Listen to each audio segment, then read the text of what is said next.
Amin. Shalom. Shalom Bapak Ibu Saudara yang terkasih dalam Tuhan, baik kita yang ada di gereja saat ini maupun Bapak Ibu Saudara jemaat yang ada di rumah ya, yang mengikuti secara virtual. Hari ini kita bersyukur, satu hari demi satu hari Tuhan berikan kesempatan kepada kita untuk menikmati kehidupan ini. Ya, termasuk di dalamnya ada tantangan, ada pergumulan ya. Itulah hidup. Kebenaran firman Tuhan yang akan kita renungkan pada pagi hari ini terambil dari Yehezkiel pasal 15. Nah, bagian ini menunjukkan bahwa umat pilihan Allah, umat Israel dan umat Yehuda ya tidak dapat berfungsi apa-apa, tidak berguna. Karena apa? Karena mereka memberontak kepada Allah dan digambarkan seperti kayu, ya, kayu yang dibakar. Ya, kayu yang dibakar tidak ada artinya. Nah, mengapa sampai demikian? Karena memang umat itu memberontak kepada Allah, tidak taat kepada Allah. Dengan kata lain ini tak terpakai lagi. Ya, kalau kita katakan sebagai manusia yang tak terpakai, nggak nyaman ya. Tapi faktanya demikian. Nah, jangan sampai kita menjadi pribadi-pribadi yang tak terpakai.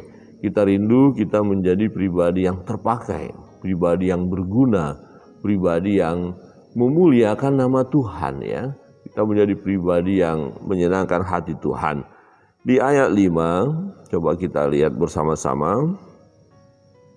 Ya, di ayat 1 dan 4 dijelaskan kedudukan mereka ya, seperti kayu bakar itu ya, dibakar habis. Di ayat 5 berbunyi demikian, ya, lihat, sedangkan waktu ia masih utuh, tidak dipakai untuk sesuatu, apalagi sesudah dimakan api dan terbakar. Apakah masih dapat lagi dipakai untuk sesuatu? Wah, menarik. Lihat, sedang waktu ia masih utuh, tidak dipakai untuk sesuatu. Nah, apalagi sesudah dimakan api dan terbakar. Apakah masih dapat lagi dipakai untuk sesuatu? Pertanyaan yang tidak membutuhkan jawaban ya. Jawabannya udah jelas, pasti nggak terpakai, kira-kira begitu. Ya. Nah, oleh sebab itu, ayat 6, oleh sebab itu beginilah firman Tuhan Allah, seperti kayu anggur di antara kayu-kayu di hutan yang kulemparkan ke dalam api dan dibakar. Ya, begitulah aku lakukan terhadap penduduk Yerusalem. Aku sendiri akan menentang mereka walaupun mereka luput dari api, tetapi api akan memakan mereka. Dan kamu akan mengetahui bahwa akulah Tuhan pada saat aku menentang mereka, dan aku menjadikan negeri itu sunyi sepi oleh karena mereka berubah setia. Demikianlah firman Tuhan Allah. Alasannya jelas mengapa Allah membakar, ya, menghanguskan, ya, menghukum. Ini berbicara kepada umat pilihan, ya, mereka yang dibuang ke Babel. Memang pembuangan itu pertama ya, setelah Israel dibuang ke Asyur, negara Israel habis, kemudian bangsa Yehuda, Yerusalem, ya, yang ada bait Allah di sana, gelombang pertama ya diserang oleh Babel, sebagian diangkut. Gelombang kedua, nah gelombang kedua yang terangkut salah seorang adalah Nabi Yehezkiel ini. Jadi Yehezkiel di pembuangan melihat penglihatan peristiwa yang akan terjadi di Yerusalem. Nah, peristiwanya masih ada yang tertinggal. Jadi apakah mereka yang tertinggal ini ya akan aman-aman saja? Ternyata Tuhan katakan tidak, mereka pun akan dibakar juga. Ya, akan dibakar. Nah, alasannya jelas, ya, aku menjadikan negeri itu sunyi sepi oleh karena mereka berubah setia. Ya, yang tadinya setia menjadi tak setia, kira-kira begitu ya. Yang tadinya menyembah Allah, akhirnya mereka tidak menyembah Allah. Mereka lebih mengikuti ya keinginan hati mereka. Dikatakan mereka ya menegarkan hati, ya keras kepala dan mengikuti apa yang mereka pikir benar. Mereka maunya sendiri dan mereka lebih menyukai pola-pola hidup ya bangsa-bangsa di sekitar mereka. Mereka menjadi penyembah berhala. Ya, mereka ya berubah setia. Atau dengan kata lain tidak lagi setia. Nah, ini Tuhan akhirnya hukum mereka. Nah, saudara yang terkasih dalam Tuhan, menarik bahwa ya digambarkan seperti pokok anggur, ya, kayu anggur di antara kayu-kayu hutan.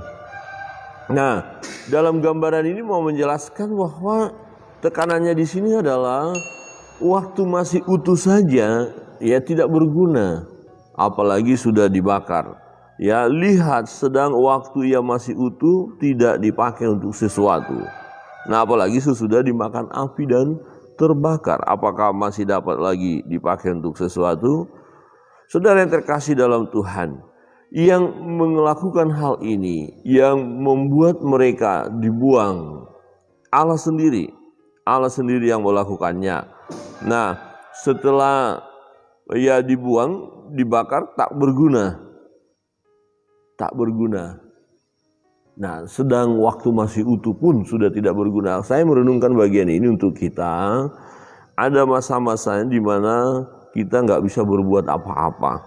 Jadi selagi bisa berbuat apa-apa, kita harus melakukan. Ini. Jadi kita selagi hidup kita ini, ya seperti lagu yang sangat cukup bagus ya. Hidup ini adalah kesempatan, itu luar biasa ya. Saya yakin penulis lagu itu ya terinspirasi ya melihat perjalanan hidupnya dan bagaimana dia mau mempersembahkan hidup yang terbaik kepada Tuhan, dan dia tahu waktunya singkat. Jadi hidup ini adalah kesempatan.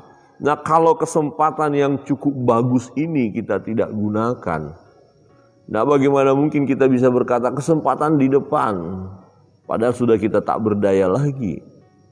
Tapi kita baru memulai.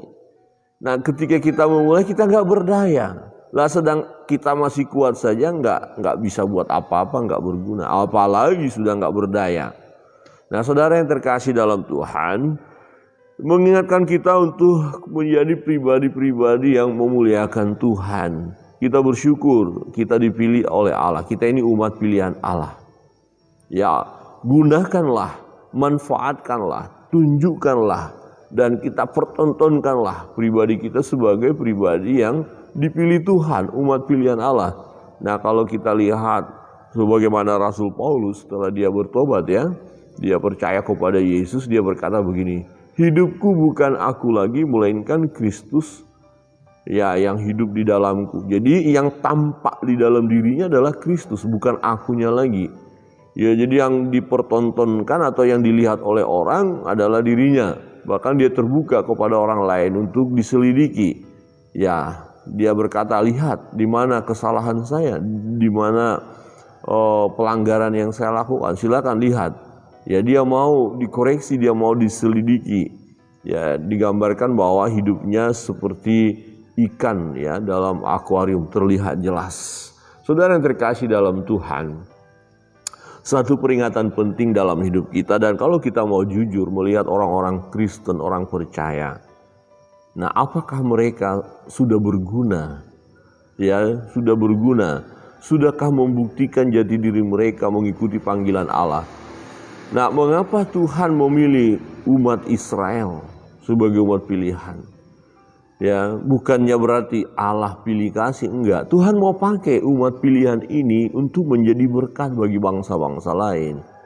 Jadi bangsa Israel mau dipakai oleh Tuhan sebagai alat di tangan Tuhan untuk memberkati bangsa-bangsa lain. Nah, melalui bangsa Israel, bangsa-bangsa lain akan datang kepada Tuhan. Ini yang Tuhan mau. Inilah yang Tuhan kehendaki bagi bangsa ini, umat pilihan. Ya, menjadi imamat rajani. Ya, mereka adalah umat yang dikuduskan Tuhan, tapi faktanya dalam perjalanan tidak bisa mereka buktikan bahwa mereka sebagai ya imam. Sebagai imam tidak bisa. Mereka justru ya berubah setia, berbalik malah mengikuti jalan yang salah. Bukannya mereka membawa orang kepada Tuhan, justru mereka yang membaur kepada orang-orang lain sehingga mengikut Tuhan-Tuhan yang lain yang bukan Tuhan. Inilah kedukaan hati Tuhan. Artinya gini, Tuhan mau fungsikan mereka, tapi ternyata nggak berfungsi. Untuk apa? Ya sudah dibakar aja, ya udah dibuang aja, ya wah udah didisiplin aja. Nah, posisi kita sama seperti posisi bangsa Israel ketika Tuhan memilih bangsa Israel, Tuhan mau pakai bangsa Israel, ya berguna, supaya berguna, jadi dipakai. Nah, itu posisi kita. Jadi kalau kita saat ini umat Tuhan, orang percaya, orang Kristen, ya tidak berbuat apa-apa, ya berarti kita ini nggak berguna. Lah kalau nggak berguna mau diapain? Ya, lihat sedang waktu yang masih utuh tidak dipakai untuk sesuatu, apalagi sesudah dimakan api dan terbakar. Jangan sampai kita gambaran ini ya menunjukkan, jangan sampai kita udah ya terbakar, sudah nggak berdaya, sudah dihukum, oh kemudian kita berkata baik, saya mau dipakai loh. Ya terlambat, ya. Jadi bagi bangsa Yehuda, ya putusan Allah sudah final ya, bahwa mereka akan dihukum. Ya ketika Yeremia berdoa kepada Allah supaya penghukuman itu tidak terjadi, tapi Tuhan berkata kepada Nabi Yeremia, kamu nggak usah lagi berdoa tentang mereka, berdoa untuk keselamatan mereka. Nggak usah, nggak perlu lagi. Kenapa? Karena Allah sudah memutuskan mereka untuk dihukum karena ketegaran hati mereka. Tuhan tahu hati mereka, Tuhan tahu keadaan umat ini yang tidak mau bertobat. Ya sudah. Ya kita pun demikian, jangan pikir oh saya orang Kristen, saya percaya Yesus maka nggak ada disiplin buat saya. Enggak. Dalam Ibrani dikatakan apa? Justru ketika Tuhan melihat kita, ya, dimana kita sebagai anak-anak yang dikasihinya dan kita melenceng dari jalannya, maka Tuhan sesah, Tuhan hajar, Tuhan disiplin, dan itu jauh lebih bagus daripada dibiarkan. Nah, kalau dibiarkan, Alkitab berkata kita berarti anak-anak gampangan, anak-anak gampangan. Kalau dibiarkan saja, ya, tetapi Tuhan tidak membiarkan kita, Tuhan mengasihi kita. Bapak Ibu Saudara yang terkasih dalam Tuhan, coba kita melihat kebenaran ini dan kita mau coba renungkan dalam perjalanan hidup ini. Apakah kita sudah berfungsi dengan baik sesuai dengan keinginan hati Allah? Ya, bukan kita ini dipilih hanya asal sekedar Tuhan pilih saja, enggak. Ada maksud Tuhan mengapa Tuhan selamatkan kita. Ada maksud Tuhan mengapa Tuhan ya memberikan keselamatan kepada kita, memilih kita, dan Dia mau memakai kita ya sebagai saluran berkat bagi orang lain. Mengapa kita diberkati oleh Tuhan? Dia mau supaya kita menjadi berkat bagi orang lain. Mengapa Tuhan begitu mengasihi kita dengan memberikan kehidupan ini kepada kita? Supaya hidup kita adalah hidup yang berarti. Seperti Rasul Paulus katakan, kalau mati itu keuntungan, gak ada masalah. Tetapi jika kita hidup menghasilkan buah. Jadi pagi hari ini, ya kebenaran firman Tuhan mengingatkan kita sekalian sebagai orang-orang yang menyebut diri sebagai orang percaya, sebagai orang Kristen. Mari, jadilah pribadi-pribadi yang berguna di hadapan Tuhan. Jadilah pribadi-pribadi yang taat, yang mengikuti perintah Allah, yang menyenangkan hati Tuhan, yang mau melakukan ya kehendak Tuhan. Ada satu pujian yang berkata begini apa? Hidupku menggenapi firman-Mu, kira-kira begitu. Jadi Tuhan mau pakai kita dan kita berkata, iya Tuhan, saya siap, pakailah saya. Ya, jangan menjadi pribadi yang tak berguna. Ya, pribadi yang tak berguna hanya akan dicampakkan ya seperti kayu yang tak berguna tadi, pokok anggur tadi, kayunya dibuang ke dalam api. Nah, itu sebenarnya berbicara kepada umat pilihan yang akhirnya mereka dibuang ke Babel selama 70 tahun berada di dalam pembuangan. Itu adalah hukuman. Jangan sampai kita masuk dalam hukuman oleh karena ya kesalahan kita, oleh karena ketidaktaatan kita kepada Tuhan. Untuk itu mari Bapak Ibu Saudara, kita terus belajar taat, menjadilah pribadi yang berguna. Kita harus berkata, Tuhan, Aku mau menjadi pribadi yang berguna. Pakailah aku selagi aku ada, selagi aku hidup. Ya, satu ketika sang pemazmur mengalami sakit dan dia berdoa supaya Tuhan sembuhkan dia. Dia berkata, kalau sudah mati, di dunia orang mati, bagaimana saya memuji Tuhan? Bagaimana saya memuliakan Tuhan?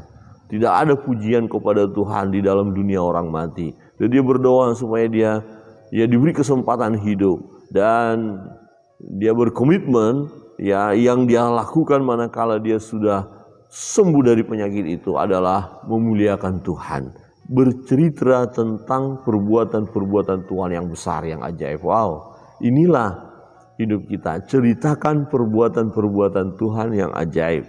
Dan di dalamnya, ya, yang utama dari antara cerita perbuatan-perbuatan Tuhan yang ajaib adalah perbuatan Tuhan yang ajaib kepada kita tentang keselamatan yang hanya ada di dalam Yesus Kristus Tuhan.